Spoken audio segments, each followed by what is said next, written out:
L'Allemagne comme vous ne l'avez jamais vue.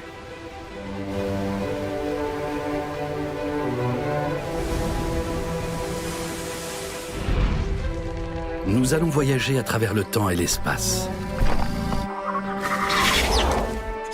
Sur les traces d'océans dans les montagnes et de forêts tropicales disparues depuis longtemps.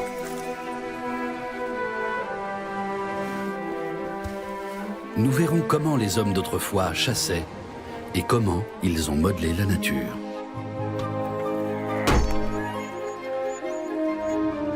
Nous verrons quel long chemin l'Allemagne a parcouru.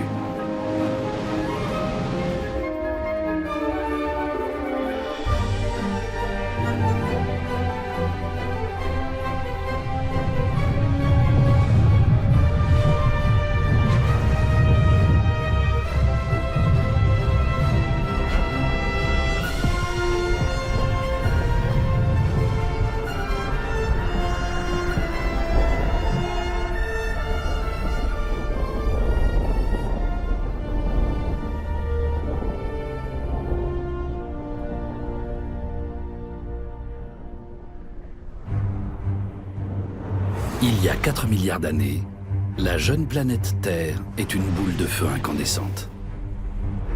Il y a 300 millions d'années, l'Allemagne est encore située sur l'équateur.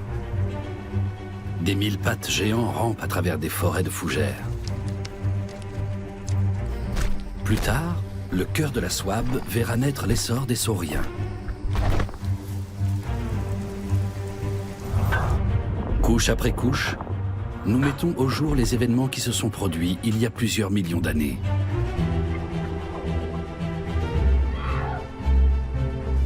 Alors que les dinosaures sévissent dans les forêts des îles bavaroises, les Alpes surgissent de terre. Mais les sauriens ne les verront jamais dans leur taille actuelle. Un accident cosmique va précipiter leur disparition. Les sauriens disparus, le champ est libre pour leurs survivants. De petits animaux d'apparence plutôt insignifiante. Les mammifères vont désormais régner. Des prédateurs d'une grande vélocité et des généralistes rusés occupent le terrain.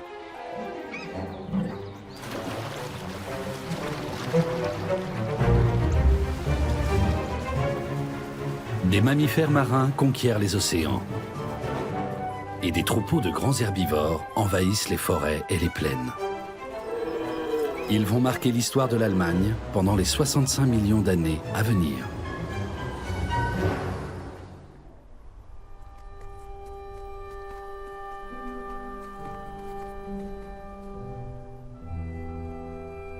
À cette époque, les Alpes ont déjà formé un immense massif montagneux qui constitue le point culminant de l'Allemagne actuelle.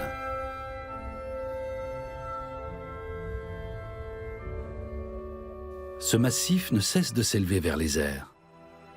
Mais une chaîne de montagnes n'est pas sitôt formée qu'elle est rongée par le gel, le vent et l'eau. Sans cette érosion permanente, les Alpes trôneraient aujourd'hui à 30 km d'altitude. Le moindre filet d'eau charrie vers la vallée des pierres provenant du massif montagneux. À l'époque, le sud de l'Allemagne est recouvert par la mer. C'est de là que vont surgir les Alpes. Leur formation s'accompagne de la naissance du plus long fleuve d'Allemagne, le Rhin. Son histoire débute il y a 50 millions d'années. Le Rhin prend sa source en altitude, dans les Alpes, bien au-dessus du niveau de la mer.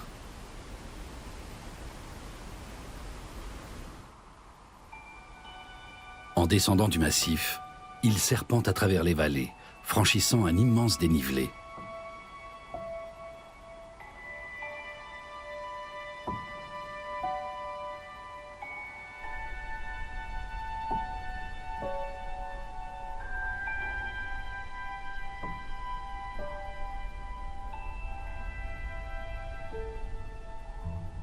Le Rhin alpin charrie du sable et des éboulis qui proviennent du massif en érosion.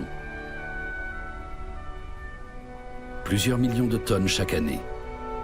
Les sédiments s'accumulent dans le lac de Constance et comblent une dépression formée par les glaciers de l'ère glaciaire.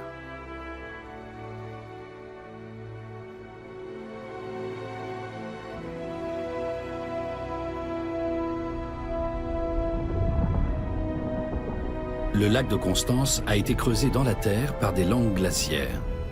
Après leur retrait, l'eau de fonte s'est retrouvée emprisonnée entre des remparts de sédiments. Ces digues vont se rompre et le Rhin alpin va se frayer un chemin vers l'ouest pour se jeter dans le Rhin supérieur nouvellement formé.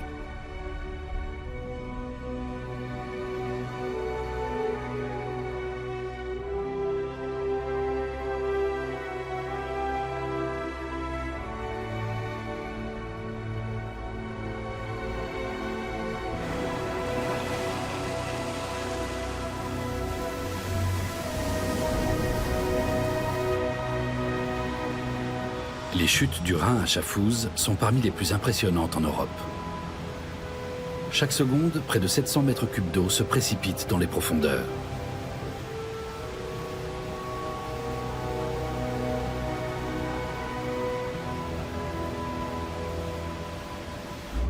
À ce stade, c'est la fin du voyage à contre-courant pour tous les poissons, sauf pour l'anguille. Elle est apparue il y a plusieurs millions d'années. Si en termes d'évolution, on peut évoquer sa forme de vie primitive, il ne s'agit pourtant pas d'un cas de survivance. Au cours de sa migration, l'anguille peut quitter son élément naturel et contourner les chutes du Rhin en empruntant la voie terrestre.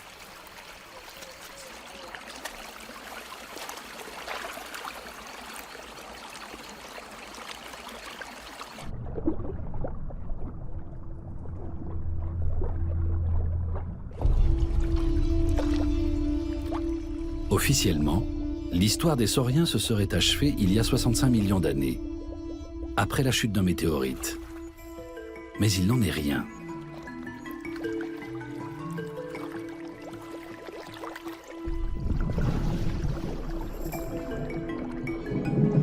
Les griffes du merle d'eau, appelées aussi cincle plongeur, sont un lointain souvenir des sauriens, ces prédateurs du Jurassique et du Crétacé. Or, comme tous les oiseaux actuels, il est l'un de leurs descendants. Les ancêtres des oiseaux étaient de petits sauriens rapides, dont certains portaient même déjà des plumes. La bergeronnette des ruisseaux est une redoutable chasseuse d'insectes. Mais il a certainement fallu plus d'une génération à ses ancêtres pour maîtriser les acrobaties aériennes. Comme toujours, l'évolution est certainement passée ici par de nombreuses étapes intermédiaires.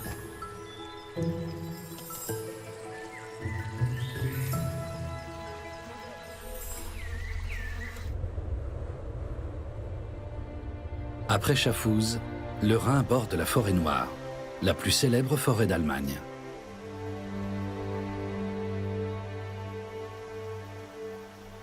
Le coq de bruyère a élu domicile à l'abri des résineux.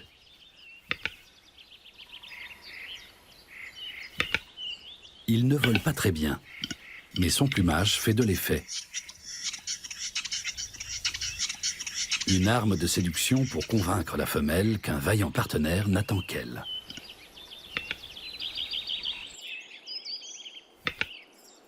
Les descendants de ces oiseaux seront légèrement différents de leurs parents. Depuis 4 milliards d'années, les conditions de l'environnement désignent les spécimens qui transmettront leurs caractéristiques à la génération suivante, mais aussi l'attirance exercée sur les femelles.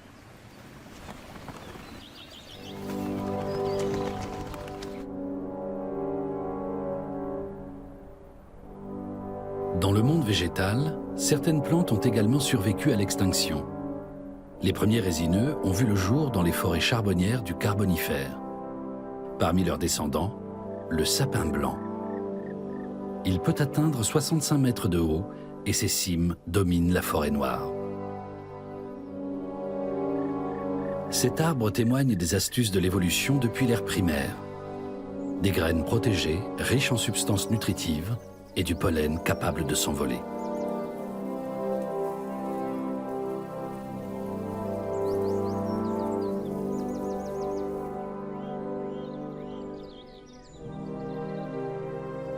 La rivière Voutard prend naissance dans le sud de la forêt noire.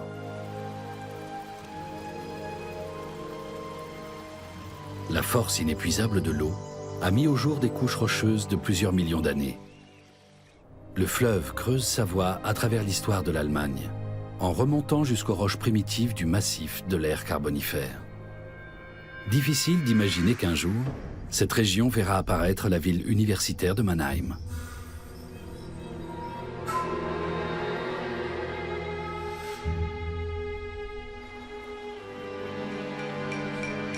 Bienvenue dans les prairies alluviales de la période interglaciaire.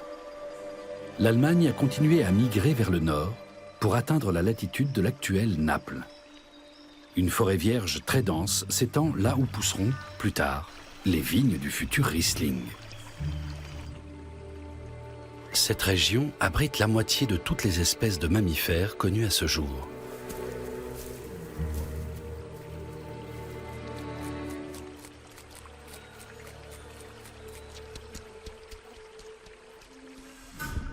Ainsi que de multiples poissons, oiseaux et insectes.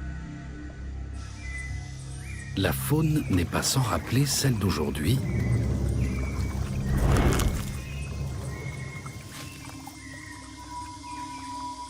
mais sous d'autres latitudes. En effet, de nombreux animaux de cette époque vivent actuellement dans les zones tropicales d'Amérique du Sud ou d'Asie.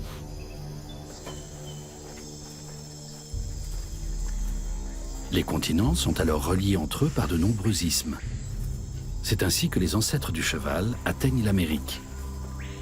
L'apparition et la disparition de ces bandes de terre tout au long de plusieurs millions d'années conduisent au développement de nouvelles espèces et au déclin d'autres. Ce ne sont plus les fougères arborescentes et les résineux qui constituent la canopée des forêts, mais les feuillus. Graines, feuilles, fleurs et fruits assurent la survie des espèces les plus diversifiées.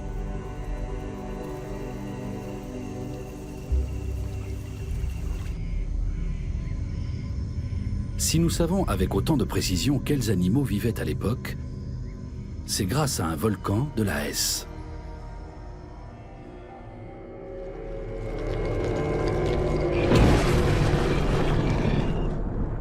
Il y a 48 millions d'années, son éruption donne naissance à un lac de cratère de 300 mètres de profondeur.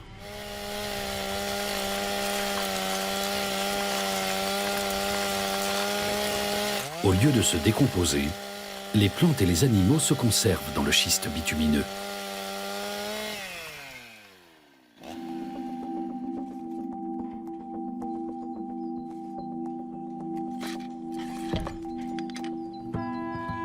Dans la fosse de Messel, chaque couche nouvellement dégagée offre un instantané de l'histoire de la Terre. Les fossiles racontent la vie et la mort au bord du lac de cratère.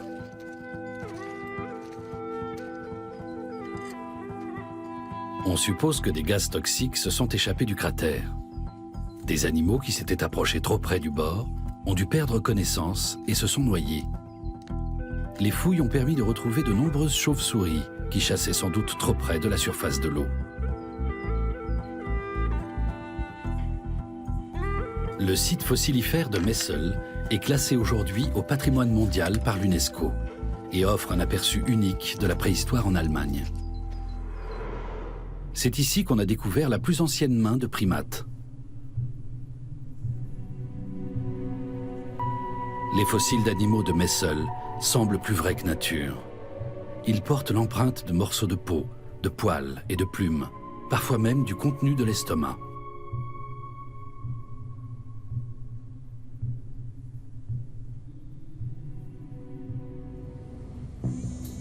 Mais au contact de l'air, les fossiles se dessèchent et tombent aussitôt en poussière. Il faut plusieurs mois de travail pour dégager ces structures extrêmement fines et fixer les fossiles sur une plaque de résine synthétique. C'est le seul moyen de les conserver. La découverte la plus spectaculaire date des années 1980. Il s'agit d'un animal de 60 cm, proche du singe, et doté d'une très longue queue.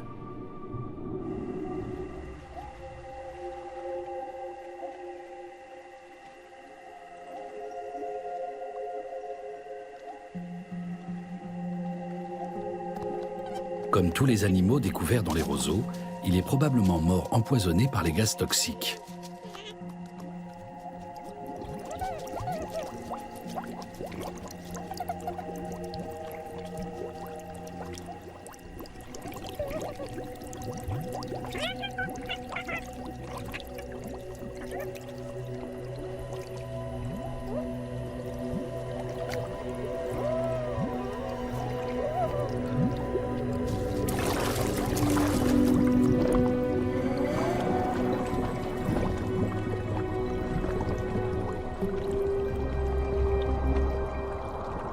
37 millions d'années plus tard, la petite femelle primate fera parler d'elle. Baptisée Ida, elle est considérée comme l'ancêtre de l'homme, même si cela n'a jamais été prouvé de manière irréfutable. Son corps témoigne d'une grande innovation de l'évolution. Il présente des mains préhensiles et un pouce opposable.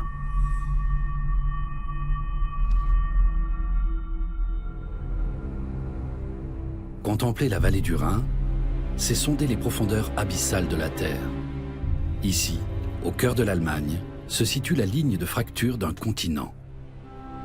À l'ouest, le fossé rhénan est traversé en son milieu par un bras de mer. Il y a 45 millions d'années, lorsque le sud de l'Allemagne s'est élevé sous la poussée des Alpes, la mer a reculé, laissant place au Rhin supérieur. Le fleuve a choisi un lit accidenté. Dans cette vallée en crevasse, le magma est remonté régulièrement à la surface. Les cratères de volcans ont été polis au cours de plusieurs millions d'années. Les versants ensoleillés du Kaiserstuhl, véritable petit coin de Toscane sur les bords du Rhin supérieur, sont un vestige de cette époque.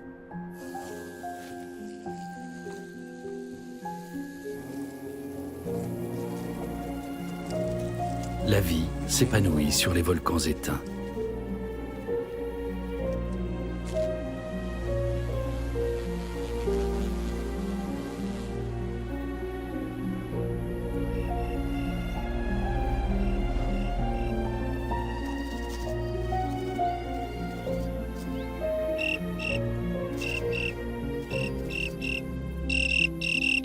Au milieu de la jungle d'herbes et de fleurs se cache une chasseuse hors du commun, la menthe religieuse.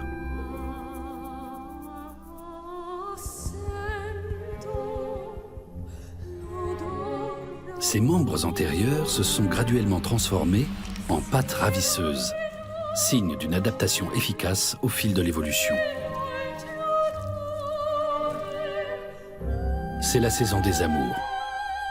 La femelle est affamée. Un rendez-vous galant est généralement fatal pour le mâle.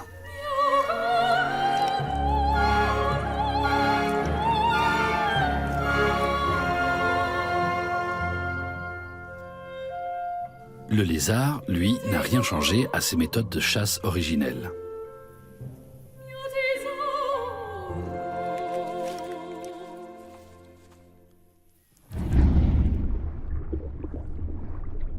Les herbivores se nourrissent de façon plus paisible.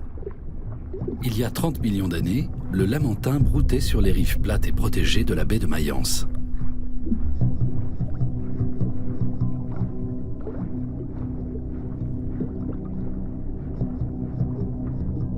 La baie s'est formée lorsque le fossé rhénan a relié la mer du Nord très froide à la Méditerranée aux températures tropicales.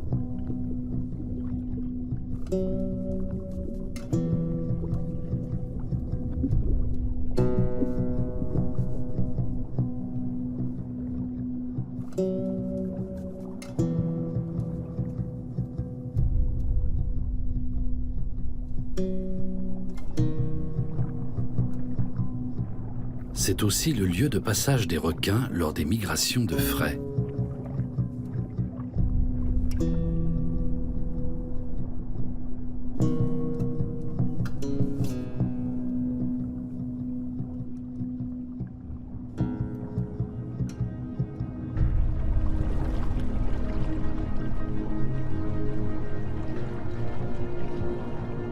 Le squelette des requins est cartilagineux, d'où la difficulté de trouver des fossiles.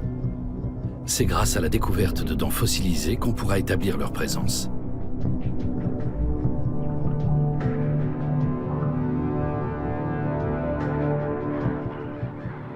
Les ancêtres des flamants roses peuplent également la baie. Mais la vie maritime va bientôt s'achever. Avec l'élévation des Alpes, la baie se comble de sédiments. Seul reste le Rhin moyen primitif. Les animaux doivent migrer ailleurs. Le Rhin poursuit sa métamorphose. Au sud, les Alpes exercent une pression sur les massifs moyens qui émergent de terre. 5 millions d'années plus tard, la mer se retire du massif toujours en formation laissant derrière elle le Rhin moyen. La forêt tropicale du Pléistocène inférieur s'efface sous les couches formées au cours de plusieurs millions d'années.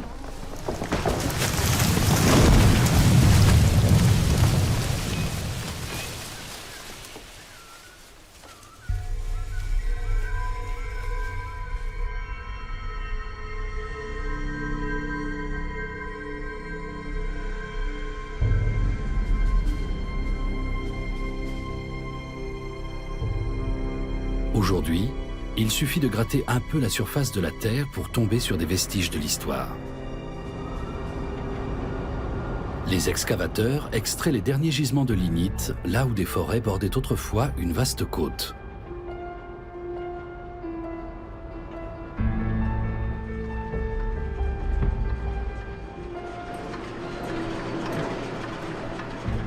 Des forêts marécageuses très denses ont régulièrement été ensevelies sous des couches de sédiments.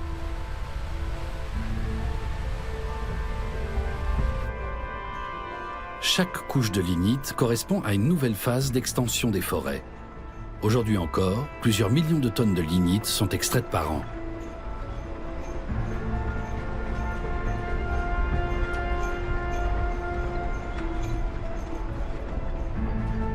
La roche abrite un secret bien gardé. Elle recèle dans ses profondeurs plusieurs tonnes d'ambre qui ont pétrifié les forêts enfouies.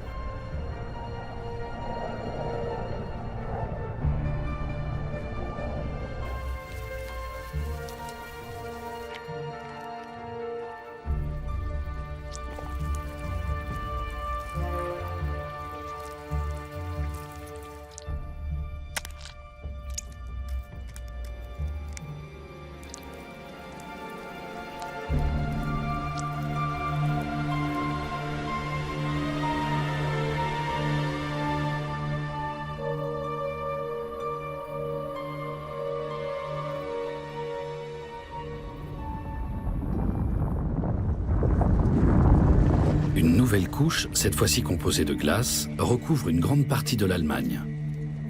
Au nord, les glaciers venus de Scandinavie progressent jusqu'à Berlin. Au sud, ils remontent des Alpes jusqu'au lac Chiemsee. Les glaciers creusent profondément la terre, poussant devant eux des remparts de déblais.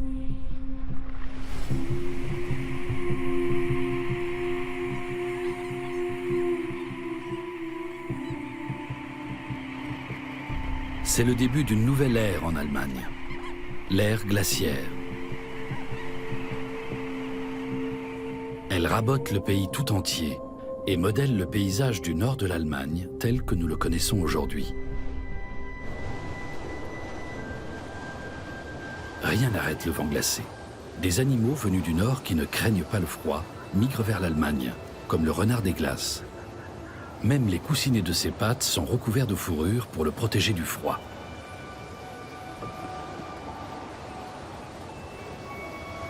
À cette époque, les ancêtres des chevaux actuels ont déjà plusieurs millions d'années d'évolution derrière eux. Ils sont donc particulièrement bien armés pour s'adapter au froid.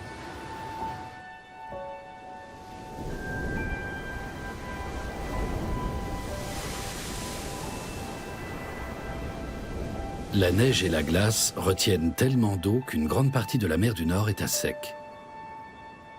Une vaste toundra, quasiment dépourvue d'arbres, tapisse désormais le pied des glaciers. Mais il n'y a pas eu qu'une seule ère glaciaire. Le Quaternaire, la plus récente phase de l'histoire de l'évolution de la Terre, est une période instable. Les périodes froides alternent avec des périodes chaudes de courte durée, si bien que les glaciers fondent à plusieurs reprises.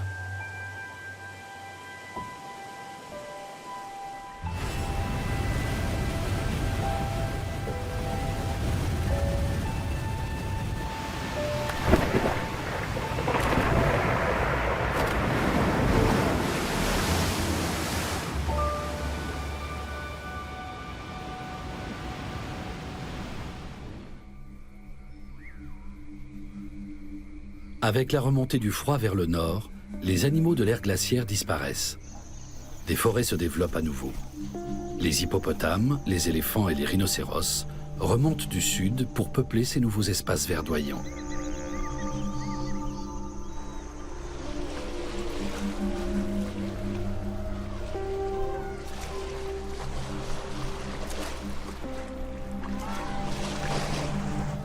Non loin des éléphants, les cerfs peuplent les bras secondaires du Rhin primitif.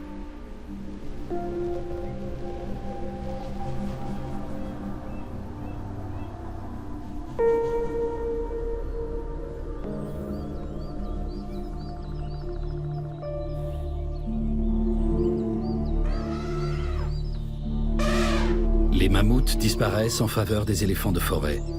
Et les rennes cèdent la place aux cerfs, chevreuils et sangliers sauvages. Les nouveaux venus suivent les changements du climat. Mais un changement radical s'opère. Les animaux ne sont plus seuls.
En octobre 1907, l'ouvrier Daniel Hartmann fait une découverte extraordinaire.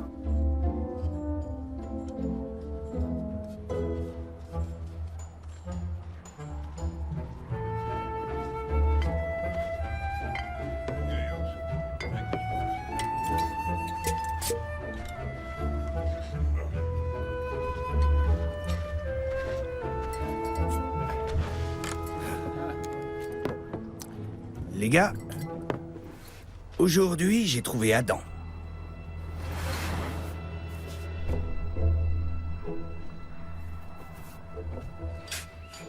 Quelques jours plus tard, un anthropologue inspecte la sablière. Bonjour, monsieur Hartmann. Bonjour, monsieur Schoetensack. On me parle beaucoup de vous. Montrez-moi ce que vous avez. Oui. Le chercheur emploie des mineurs depuis 20 ans pour déterrer des ossements. La patience a porté ses fruits.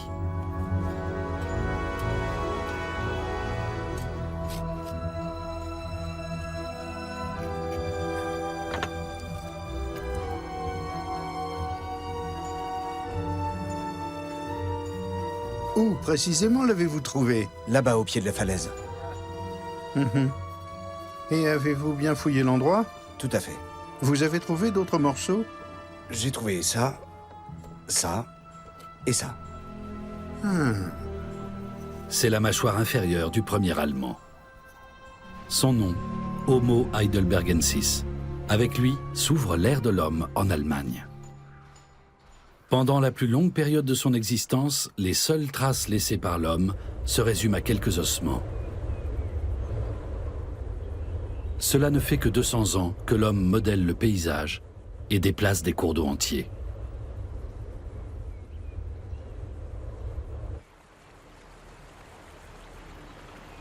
À l'époque, le Rhin est un fleuve différent. Le Rhin supérieur parcourt lentement le pays, en formant d'innombrables bras et méandres.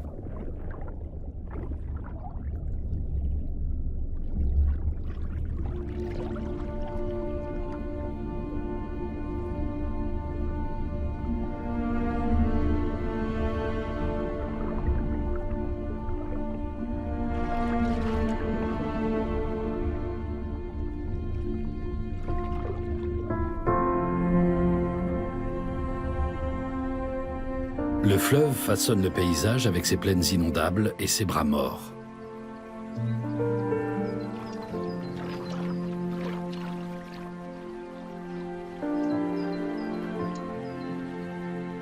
Au printemps, lorsque l'eau de fonte des glaciers alpins s'écoule vers la mer du Nord, il crée un nouveau lit. Riche en poissons et en alluvions, le fleuve nourrit les habitants et fertilise les champs.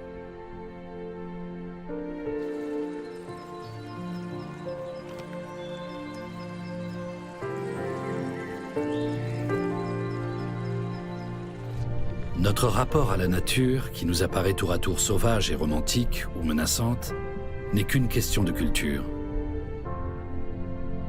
L'idée que la nature est un lieu de repos et le monde sauvage un symbole de beauté et de romantisme est apparue il y a seulement quelques siècles.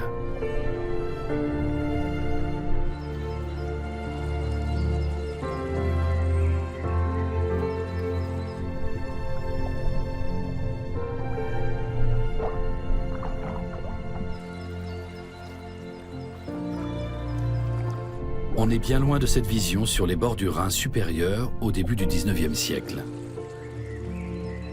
Le fleuve indompté inonde souvent les champs et les villages. Les moustiques, porteurs du paludisme, prolifèrent par millions dans les plaines inondables, provoquant régulièrement des épidémies. Les travaux de rectification du Rhin débutent en 1807. On construit des digues sur les zones alluviales et on perce des boucles du fleuve. Le trajet entre Karlsruhe et Mannheim est raccourci de 50 km. Par endroits, la nature façonne le fleuve. Dans la vallée du Rhin moyen, le fleuve, pris en étau par le massif schisteux rhénan, a taillé son lit à même la roche. Aujourd'hui, c'est l'une des voies navigables les plus fréquentées d'Europe. La renaturation commence à l'écart des routes de navigation. Ici, les espaces couverts de roseaux et les prairies humides peuvent à nouveau être inondés. Un espace de vie idéal pour le martin-pêcheur, dont la population a considérablement augmenté ces dernières années.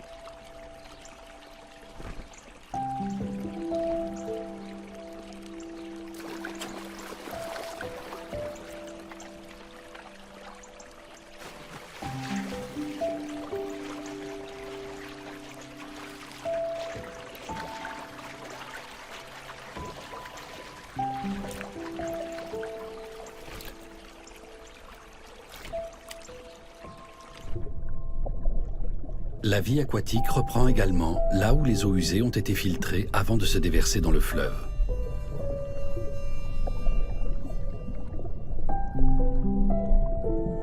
Les brochets du Rhin ont survécu à toutes les périodes difficiles. Les berges de roseaux constituent des sites de ponte idéaux et leur permettent de chasser des poissons, des grenouilles et des oiseaux à l'abri des regards.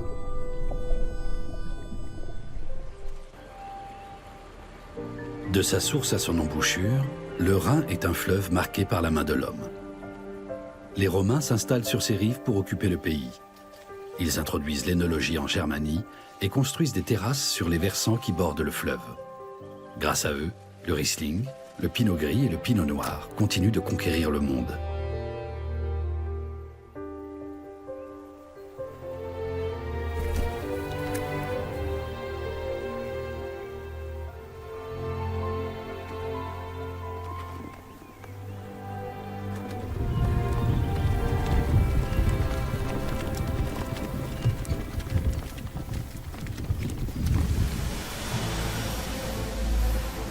Contre toute attente, sur les bords du Rhin, on vit plus près des profondeurs brûlantes de la Terre qu'on ne pourrait l'imaginer.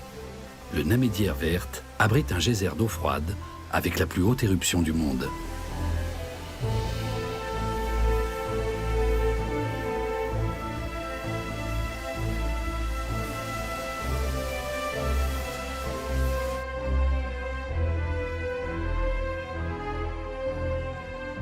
Près du geyser se trouve un ancien volcan dont le cratère abrite le lac de l'Aar. Au Moyen-Âge, des moines bénédictins s'installent sur les bords de ce lac isolé et y édifient une abbaye baptisée Maria l'Aar. Mais les moines ne se doutaient pas qu'en vivant ici, ils seraient plus près de l'enfer que du ciel.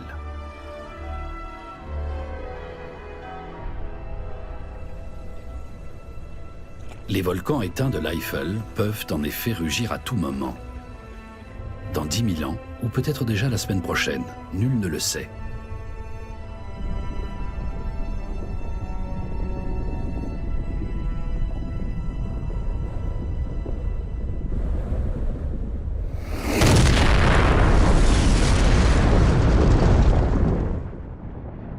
L'avant-dernière éruption du volcan a produit des dégâts d'une ampleur inimaginable. Des cendres ont été retrouvées jusque dans le sud de la Suède et le nord de l'Italie.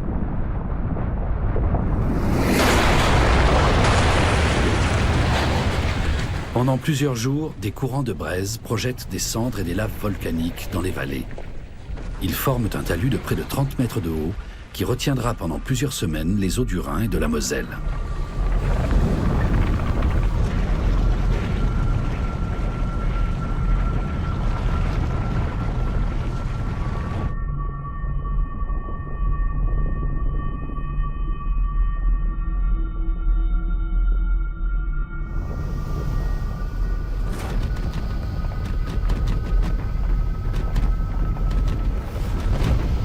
La rupture de ce barrage provoque un gigantesque raz-de-marée qui dévale le Rhin jusqu'à la Hollande, dévastant des terres entières sur son passage.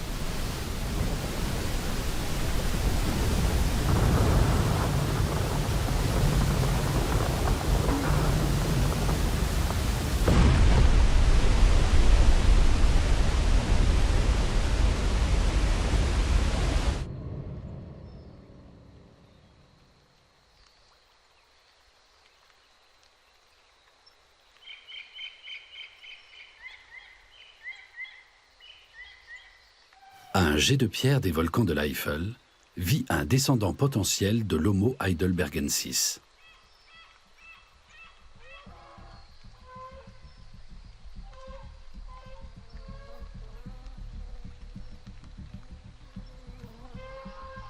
Homo neanderthalensis, l'homme de Néandertal.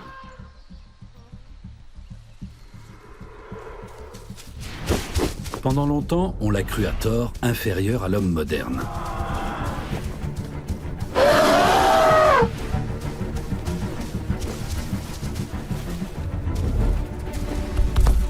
Habile de ses mains, il sait tanner le cuir et porte des vêtements en peau et en fourrure.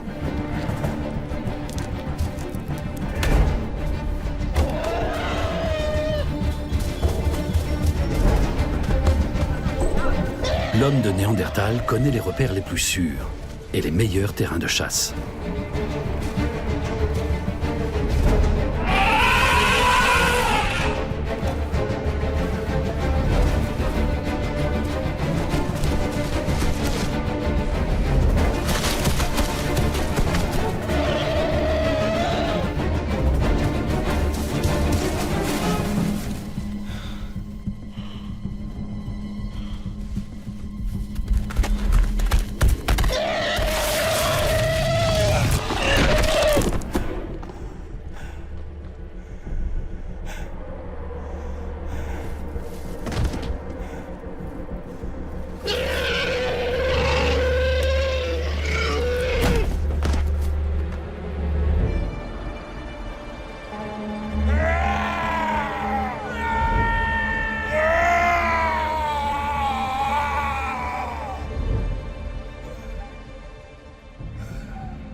Peu d'hommes de Néandertal vivent en Allemagne.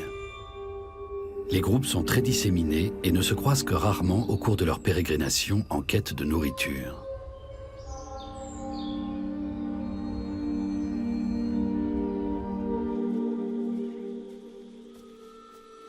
Dans l'alternance des périodes froides et des périodes chaudes, la survie n'est pas une mince affaire.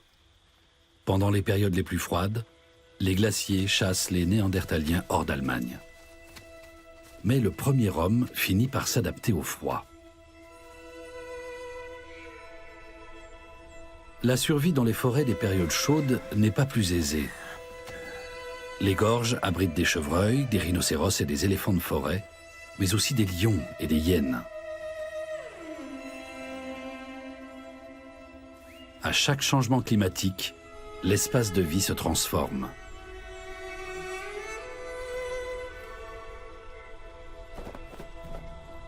On a souvent tendance à considérer l'homme de Néandertal comme une espèce ratée. Pourtant, il a vécu pendant 250 000 ans sous notre latitude et a réussi à survivre aux périodes de changement entre toundra glacée et paysages boisés. alors que notre propre espèce, celle de l'Homo sapiens, ne colonise l'Allemagne que depuis 40 000 ans.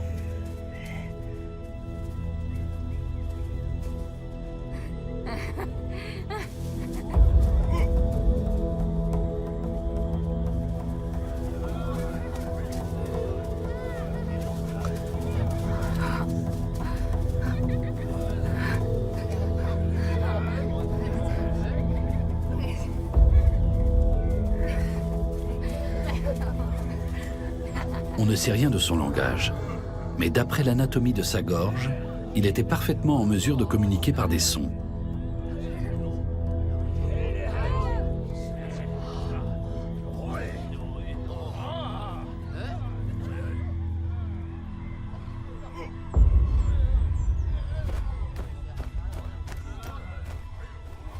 Ces instruments de chasse sont nettement plus développés que ceux de l'Homo heidelbergensis. Au bout de sa lance, il fixe une lame de silex, tranchante comme un rasoir, à l'aide d'une sorte de colle constituée de résine de bouleau, preuve d'une grande ingéniosité. On ignore jusqu'à ce jour pour quelle raison l'homme de Néandertal a disparu de la surface de la Terre il y a 30 000 ans.